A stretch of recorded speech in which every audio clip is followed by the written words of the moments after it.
All right, we have breaking news on the botched U.S. gun operation that intentionally put guns in the hands of drug cartel members in Mexico, and the investigation into whether those guns were used in murders. Now, the House Oversight Committee is set to release a stunning new report today that we are hearing will suggest that the Justice Department supervised the program and then tried to stonewall attempts to find out what really happened when the program went awry in Mexico.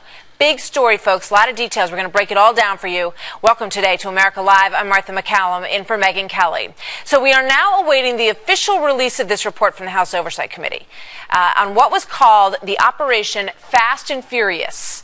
Now, the program's aim was to try to track gun sales in Mexico, to Mexico rather, and to build up evidence that would blame cartel violence on gun stores and owners and lax U.S. gun laws, okay?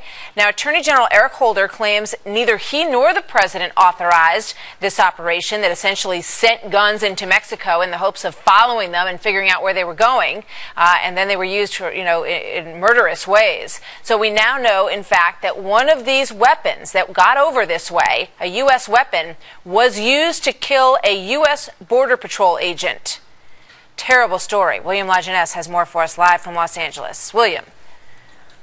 Well, Martha, President Obama told Mexican TV in March that Operation Fast and Furious may have been, quote, a serious mistake. But sources tell Fox News it was not a mistake. It was a deliberate strategy approved by the Justice Department and carried out by the ATF for 18 months over the strenuous objections of multiple agents and dealers.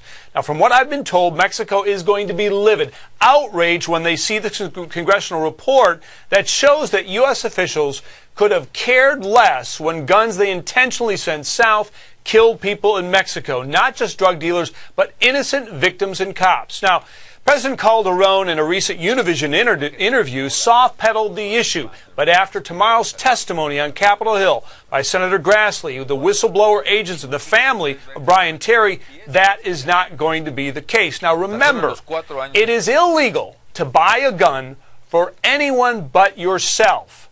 So if you come into a gun store and want 3 or more assault rifles and pay $2 grand in cash, that's suspicious. Yet, look at this internal Fast and Furious document.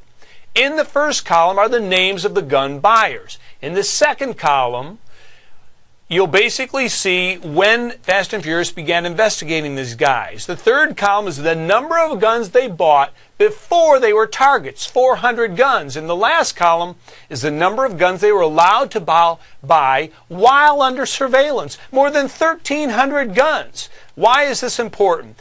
Well, in a news conference in January, the then head of the ATF office in Phoenix, Bill Newell, claimed that his agents had taken down the nation's largest gun smuggling network, top to bottom, his words, when in fact critics say it got nothing more than those street-level buyers, those guys in the first column that they could have arrested before Fast and Furious even began.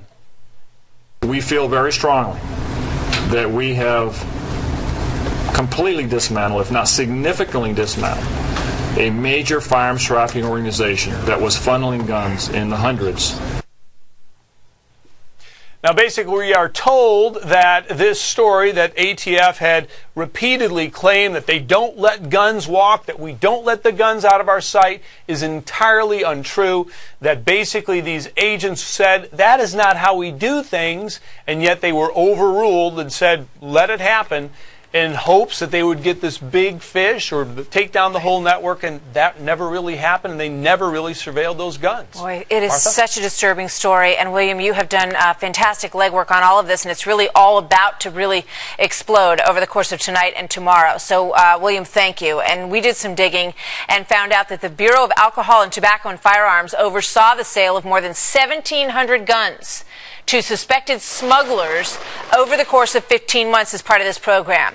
Now, at least 195 guns that passed into Mexico were linked to some form of crime or law enforcement action once those guns made it across the border from the United States.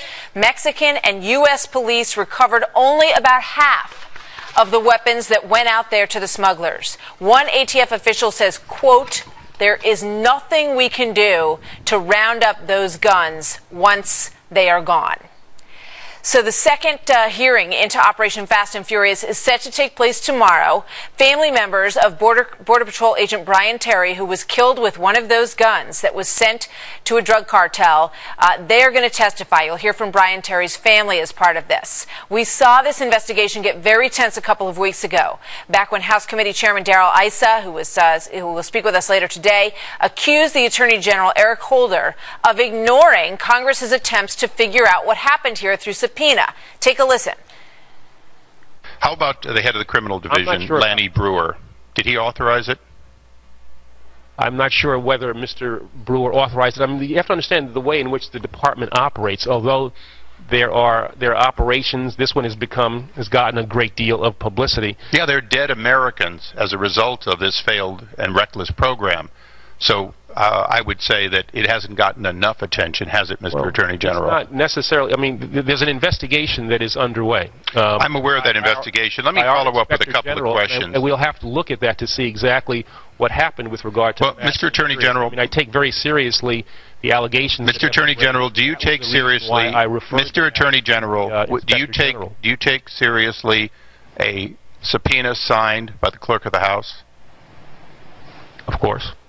Well, that was quite an exchange, and we are likely to see more along those lines. Congressman Issa is going to be here on America Live in just a little while. We're going to ask him what we can expect and what information may be in that report that's coming out at 6 p.m. tonight. Very big information coming in on that. So for now, log on to foxnews.com. While you're watching the show here, you can read more about this program, learn what went into it, and about the investigation that Congress has frustratingly been trying to launch into all of this and where they are and where it stands now. Brian Terry's family, of course, watching this extremely closely.